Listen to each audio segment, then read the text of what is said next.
একটি বৃত্তের অন্তঃস্থ একটি চতুর্ভুজের দৈর্ঘ্য প্রস্থ 4 সেন্টিমিটার ও 3 সেন্টিমিটার। সেই বৃত্তের পরিধি কত?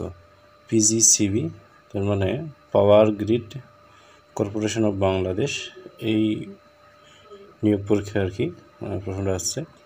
তো একটি বৃত্তের অন্তঃস্থ একটি চতুর্ভুজের দৈর্ঘ্য প্রস্থ দেওয়া আছে, একটা 4 সেন্টিমিটার আর একটা কত 3 সেন্টিমিটার। 4 সেন্টিমিটার 3 সেন্টিমিটার, সেই বৃত্তের পরিধি কত? এখানে ধরলাম যে ABCD একটি আয়তক্ষেত্র যা বৃত্তের মধ্যে অন্তঃস্থ অবস্থায় আছে। এখানে AB সমান 4 সেন্টিমিটার, তারপরে এখানে AD প্রস্থ 3 সেন্টিমিটার। তাহলে AB সমান 4 সেন্টিমিটার, AD সমান 3 সেন্টিমিটার। এখানে আমাদের বের করতে হবে এই বৃত্তের পরিধি কত। বৃত্তের পরিধি আমরা জানি বৃত্তের পরিধি সমান টয়েস বাই আর। তো এখানে প্রথমে আমরা বের করব বৃত্তের ব্যাসার্ধ। ব্যাসার্ধ বের করলে এখান থেকে পরিধি বের করা যাবে। তো ব্যাসার্ধ বের করার জন্যে আমাদের এখানে এসি যেটা দেওয়া আছে, এসি হচ্ছে কি চতুর্ভুজ ABCD অর্থাৎ একটা আয়তক্ষেত্র, আয়তক্ষেত্রের কর্ণ। এখানে এসি হচ্ছে বৃত্তের ব্যাস। এই এসির মান থেকে আমরা ব্যাসার্ধ পাবো এবং এখান থেকে আমরা বৃত্তের পরিধি বের করতে পারবো।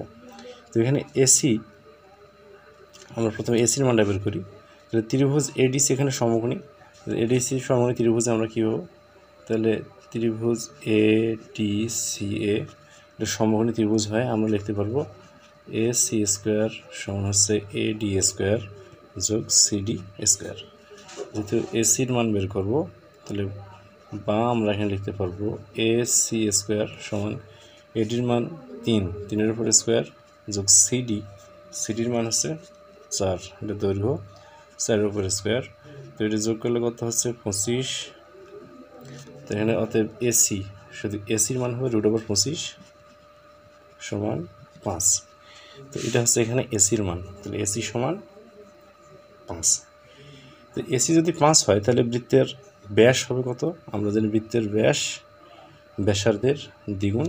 তাহলে অতএব আমরা লিখলাম যে টয়েস আর যদি এখানে কি হয় ব্যাসার্ধ হয় তাহলে টয়েস আর হবে এখানে ব্যাস সমান হচ্ছে 5। আবার আমরা কি জানি যে বৃত্তের পরিধি সমান টয়েস বাই আর,